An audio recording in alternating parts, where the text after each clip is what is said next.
नमस्कार। तो चलिए आज ना तुलसीदास जी के एक बहुत ही फेमस पद को समझते हैं, और वो भी बिल्कुल आसान तरीके से। इस पद का नाम है मन की मूर्ता, मतलब हमारे अपने ही मन की बेवकूफियां। अच्छा, कभी ऐसा महसूस हुआ है कि अपना मन ही अपने साथ अजीब अजीब खेल खेलता है? मतलब हमें अच्छे से पता होता है कि सही क्या है, पर फिर भी मन है कि मानता नहीं और गलत चीजों के पीछे ही भागता है।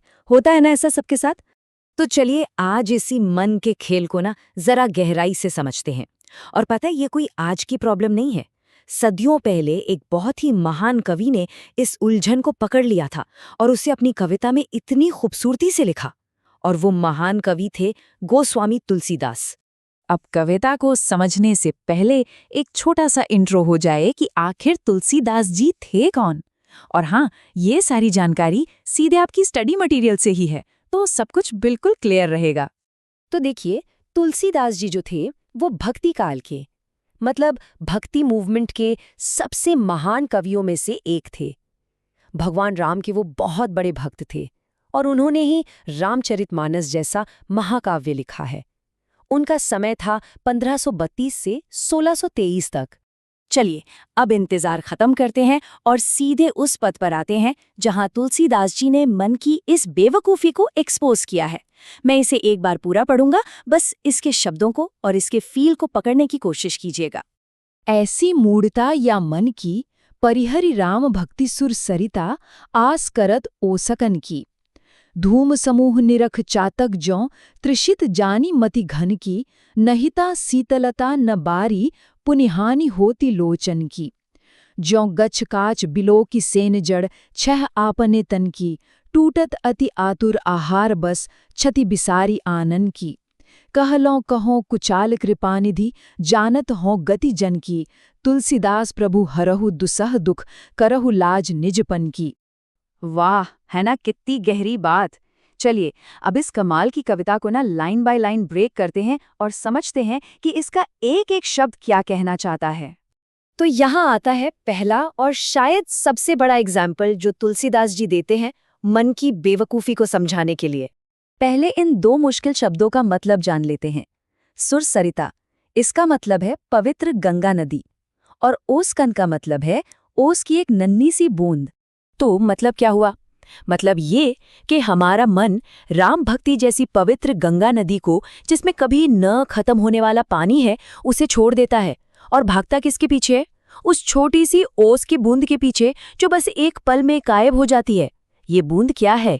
ये है दुनिया के टेम्पररी प्लेजर्स। अरे ये तो बिल्कुल वैसा ही है जैसे एग्जाम में डीप नॉलेज के लिए टेक्स्ट बुक छोड़कर लास्ट मिनट पर छोटे मोटे वीडियो से रट्टा मारना। बात समझ आई? अब आता है दूसरा एग्जाम्पल, और ये दिखाता है कि कैसे हमारा मन आसानी से धोखे में आ जाता है, इल्यूजन में पड़ जाता है। फिर से दो शब्द देखते हैं। चातक, ये एक मिथिकल बर्ड है जो सिर्फ और सिर्फ बारिश का पानी पीता है, और बारी, इसका सिंपल सा मतलब है पानी। तो कहानी कुछ यूं है कि एक प्यासा चातक पक्षी है। वो दूर धुएं के गुबार को देखता है और उसे लगता है कि वो बारिश वाला बादल है। बेचारा पानी की आस में उसकी तरफ उड़ता जाता है, पर वहां पहुंचकर क्या मिलता है? ना ठंडक ना पानी। उल्टा वो धुआं उसकी आंखों में जलन पैदा करता है, नुकसान पहुंचाता है।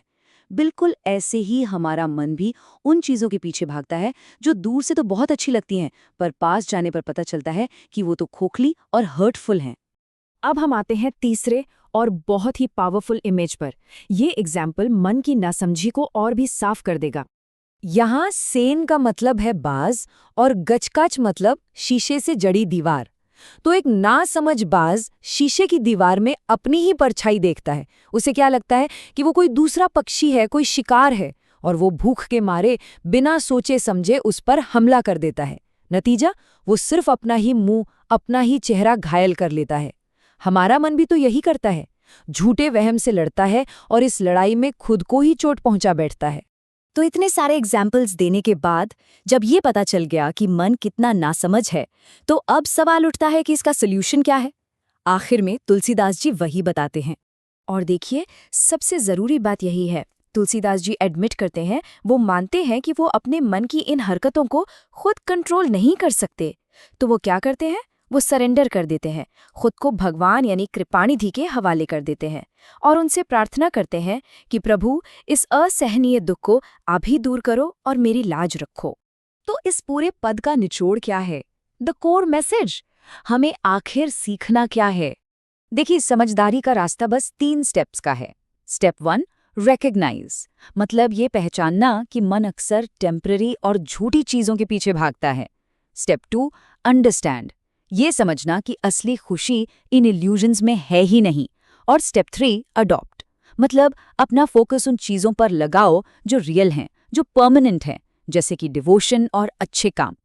चलिए अब करते हैं एग्जाम की तैयारी। देख लेते हैं कि इस पद से किस तरह के क्वेश्चंस आ सकते हैं और उनके आंसर्स कैसे लिखने हैं। पहला सवाल, जो अक्सर 2 मार्क्स के लिए आता है, तुलसीदास जी मन की मूढ़ता को दिखाने के लिए कौन-कौन से उदाहरण देते हैं? इसका आंसर पॉइंट्स में लिखना बेस्ट रहेगा। पहला है गंगा और ओस की बूंद का उदाहरण। इसमें मन भक्ति की गंगा को छोड़कर पल भर के सुख यानी ओस की बूंद के पीछे भागता है। दूसरा, चातक और धुएं का उदाहरण। इसमें प्यासा चातक धुएं को बादल समझ लेता है और धोखा खाता है। और तीसरा, बाज और उसकी परछाई का उदाहरण। इसमें बाज अपनी ही परछाई पर हमला करके खुद को घायल कर लेता है। अगला सवाल देखते हैं जो 3 मार्क्स का हो सकता है। इस पद का केंद्रीय भाव यानी सेंट्रल मैसेज क्या है? इसका जवाब थोड़ा डिटेल में लिखना होगा। आप ऐसे शुरू कर सकते हैं। इस पद का सेंट्रल मैसेज इंसान के मन का धोखेबाज स्वभाव है, जिसे तुलसीदास जी मन की मूढ़ता कहते हैं। वो बताते हैं कि मन गलती से परमानेंट खुशी को छोड़कर टेम्पररी प्लेजर्स को प्रायोरिटी देता है। फिर आप लिखिए कि दिए गए उदाहरणों से वो ये साबित करते हैं कि इस दौड़ का अंत सिर्फ दुख और निराशा में होता है। और आखिर में फाइनल सोल्यूशन ये है कि भगवान की शरण में जाकर ही इस स्ट्रगल से बाहर निकला जा सकता है। तो आखिर में यही एक लाइन इस पूरे पद का सार है। मन की बेवकूफियों से निकलने का रास्ता सिर्फ एक है, समर्पण और विश्वास। उम्मीद है कि इस डिस्कशन के बाद ये पद आपको एकदम क्रिस्टल क्लियर हो गया होगा।